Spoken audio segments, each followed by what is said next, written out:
আপনাদের সবাইকে জার্নাল পর্যালোচনায় স্বাগত জানাই। সঙ্গে আছি সৈয়দ ইশতিয়াক রেজা। আমরা এই অনুষ্ঠানে নানা বিষয়ে কথা বলি। আপনারা জানেন এর আগে বালুচিস্তান বিষয়ে আমরা কথা বলেছি। আজকে পুনরায় বেলুচ নিয়ে কথা বলতে চাচ্ছি। দেশটিতে অস্থিরতা লেগেই আছে এবং পাকিস্তান বাহিনীর মানবাধিকার লঙ্ঘনের ঘটনাও বাড়ছে। পাকিস্তানের বেলুচিস্তান প্রদেশে দীর্ঘকাল ধরে জোরপূর্বক গুম, পরিকল্পিত হত্যা, বিচারবহির্ভূত হত্যা, মানবাধিকার লঙ্ঘনের ঘটনা ঘটে আসছে। এই অঞ্চলে নিরাপত্তা বাহিনীর বিরুদ্ধে প্রতিবাদ এবং আন্দোলন দমানোর মারাত্মক সব অভিযোগ রয়েছে। এই মাসের হিসাব অর্থাৎ জুলাই মাসের হিসাব আসেনি, তবে 2026 সালের বর্তমান বছরের জুন মাসে পাকিস্তানের বেলুচিস্তানে জোরপূর্বক গুম, হেফাজতে বিচারবহির্ভূত হত্যা, সমষ্টিগত শাস্তি যেটা বাংলাদেশে মব নামে পরিচিত, ধারাবাহিক ব্যবহার এবং এগুলো করছে, মানুষকে লেলিয়ে দিয়ে মানুষকে হত্যা করছে পাকিস্তান বাহিনী, এর ব্যবহার অব্যাহত ছিল।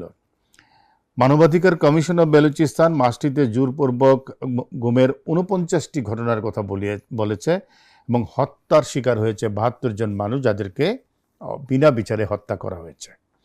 একই সঙ্গে একাধিক সামরিক অভিযান, নিরাপত্তামূলক পদক্ষেপের ফলে বেসামরিক মানুষের সম্পত্তি ধ্বংস হচ্ছে, চলাচলের উপরে দীর্ঘস্থায়ী বিধিনিষেধ দেওয়া হচ্ছে এবং সাধারণ নাগরিক এবং মানবাধিকার নিয়ে যারা কাজ করে তাদেরকে ভয়ভীতি প্রদর্শন অব্যাহত রয়েছে।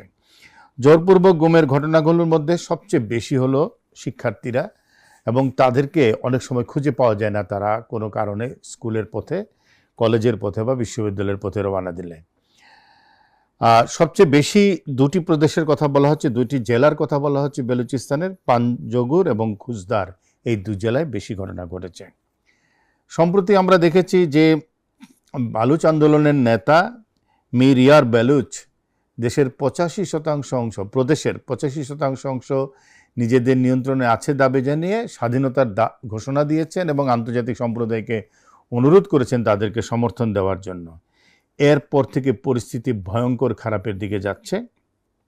কড়া সেন্সরশিপ থাকায় পাকিস্তানের পত্রপত্রিকায় কোনো খবর পাওয়া যায় না, তবে বেলুচিস্তান থেকে দু একটি পত্রপত্রিকায় যেসব খবর আসছে সেগুলো ভয়ঙ্কর। সেখানে দেখা যাচ্ছে দৈনন্দিন জীবনের নিয়মিত ছন্দ একেবারে শেষ হয়ে গেছে।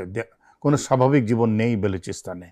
বাজার থেকে পুরুষদের তুলে নেওয়া হচ্ছে, রাস্তা থেকে ছাত্রদের টেনে নিয়ে যাওয়া হচ্ছে, সরকারি অফিস থেকে শিক্ষকরা নিখোঁজ হয়ে যাচ্ছেন এবং এগুলো একটা সাধারণ ব্যাপারে পরিণত হয়েছে। কেউ জানে না তাদের বাড়ির পুরুষটা কাজে গিয়ে ফেরত আসবে কিনা।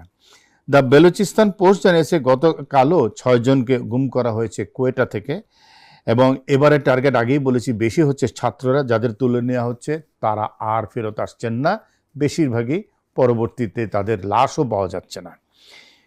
অনেক দিন ধরে বেলুচিস্তানে তাড়া করে আসা বলপূর্বক গুমের যে ঢেউ, এখন তা আরও তীব্রতর হচ্ছে এবং এটা যে একটা পাকিস্তানের নিরাপত্তা সংকট তা নয়, বেলুচিস্তানের মানুষের সামগ্রিক নিরাপত্তা সংকট এবং স্পষ্ট দৃষ্টিতে একটি গভীর মানবিক ট্র্যাজেডি উন্মোচিত হচ্ছে, যা আন্তর্জাতিক সম্প্রদায়ের নজরের বাইরে থেকে যাচ্ছে, সেভাবে আলাপ করছেন আন্তর্জাতিক সম্প্রদায়। বিভিন্ন মানবাধিকারের সংগঠনের তথ্য অনুযায়ী বেলুচিস্তানের গুমের ঘটনা কেবলই বাড়ছে, কমছে না কোনোভাবেই, এবং ফলে যেটা হয়েছে বেলুচিস্তানের প্রতিটা পরিবার সবসময় একটা আতঙ্কের মধ্যে থাকে, সংকটের মধ্যে থাকে, সংশয়ের মধ্যে থাকে এবং তাদের জীবনে নিরাপত্তা অনেক বেশি বিঘ্নিত। সরকারের তরফ থেকে উগ্রপন্থী দমনের নামে বিভিন্ন সামরিক অভিযান পরিচালিত হচ্ছে। আমরা দেখেছি সম্প্রতি গতকালকেও খবর এসেছে যে 16 জনকে হত্যা করা হয়েছে এবং এক সপ্তাহ আগে 130 জনের বেশি হত্যা করা হয়েছে।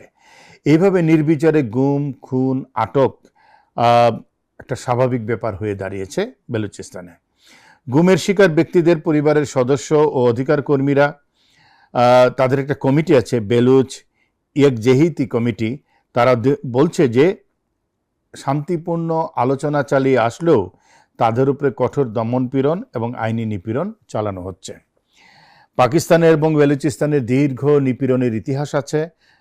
পাকিস্তানের দক্ষিণ পশ্চিমে অবস্থিত এই বেলুচিস্তান দেশটির বৃহত্তম প্রদেশ, অর্থাৎ পাকিস্তানের 44% হলো এই বেলুচিস্তান, অথচ কম জনবহুল প্রদেশ এটি, যা বিপুল খনিজ সম্পদে সমৃদ্ধ। এর ইতিহাস হাজার বছরের পুরনো এবং ঐতিহাসিকভাবে এটি খানাত সহ বিভিন্ন স্বাধীন অংশে বিভক্ত ছিল। 1947 সালে পাকিস্তান সৃষ্টির পর সাথে সাথে কিন্তু এটি পাকিস্তানের অন্তর্ভুক্ত প্রদেশ ছিল না। 1948 সালে এই অঞ্চলটি পাকিস্তানের অন্তর্ভুক্ত হয়। এরপর থেকে কেন্দ্রীয় সরকারের বিরুদ্ধে স্বাধিকার এবং স্বাধীনতার দাবিতে প্রদেশটিতে বেশ কয়েকবার রাজনৈতিক সংঘাত, সশস্ত্র বিদ্রোহ দেখা দেয়। নিয়মিত নিপীড়নের মাধ্যমে হত্যা আর খুনকে স্বাভাবিক করে এই প্রদেশ লুট করছে পাকিস্তান সেনাবাহিনী। এই কারণে বলছে, পাকিস্তানের সিভিল শাসকেরা কখনোই প্রদেশে যান না সেনাবাহিনীর সহায়তা ছাড়া। বলতে গেলে 1948 সাল থেকেই এই প্রদেশটিতে সামরিক শাসন চলছে। পাকিস্তানের সঙ্গে বেলুচিস্তানের স্বাধীনতার লড়াই আজকের নয়, বহু বছর ধরে পাকিস্তানের নির্মম শাসন থেকে মুক্তি পেতে চাইছে বেলুচের সাধারণ মানুষ। বেলুচিস্তানের স্থানীয় সংস্কৃতি এবং রাজনৈতিক অধিকার হরণের পাশাপাশি পাকিস্তানি নিরাপত্তা বাহিনীর বিরুদ্ধে ব্যাপক মানবাধিকার লঙ্ঘনের অভিযোগ রয়েছে। সন্দেহভাজন রাজনৈতিক কর্মী, বুদ্ধিজীবীদের বিচার বহির্ভূত হত্যা অব্যাহত রয়েছে এবং গুম একটি স্বাভাবিক বিষয়ে পরিণত হয়েছে পাকিস্তানে। মেগা প্রজেক্টে স্থানীয়দের অবমূল্যায়ন, চীন পাকিস্তান অর্থনৈতিক করিডোরে এবং গোয়াদার বন্দর নির্মাণে স্থানীয়দের স্বার্থ সম্পূর্ণ উপেক্ষা করা হয়েছে এবং বেলুচদের আশঙ্কা, এই যে বড় বড় প্রকল্পগুলো চীনের সাথে নেওয়া হয়েছে, এর ফলে বেলুচিস্তানে বহিরাগতের সংখ্যা স্থানীয় জনগণের চেয়ে বেশি হয়ে যাবে এবং নিজেরাই একসময় সেখানে সংখ্যালঘু নাগরিকে পরিণত হবে। আজকের মতো জার্নাল পর্যালোচনা এখানেই শেষ করছি। সবাই ভালো থাকবেন।